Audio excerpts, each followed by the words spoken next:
हा कागदी कप म्हणून याच्यामध्ये आपण चहा पितो. या कागदी कपाच्या आतून प्लास्टिकची एक लेअर असते.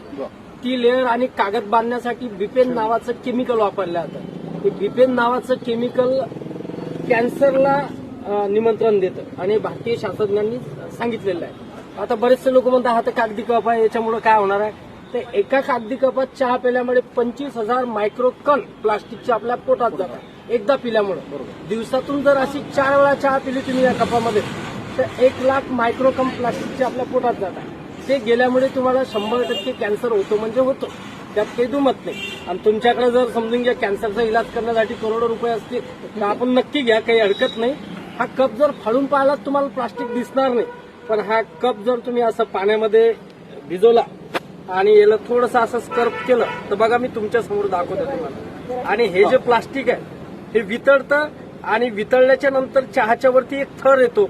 आपल्याला असं वाटतं की हा पत्तीचा थर आहे का, चहा घट्ट झाली म्हणून थर आला का, दूध साईचं होतं म्हणून थर आला का, असं आपल्याला वाटतं.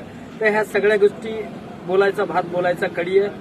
बघा आता हे जर प्लास्टिक वितळलं आणि हे तुमच्या पोटात गेलं, दिसतं याच्यामध्ये तुम्हाला हे ट्रान्सपरंट प्लास्टिक आहे. हे गरम पाणी किंवा गरम कोणताही पदार्थ टाकला की ते ताबडतोब वितळतं आणि वितळल्यामुळे ते तुमच्या पोटात जातं. जर तुम्हाला मरायचं असेल कॅन्सरचं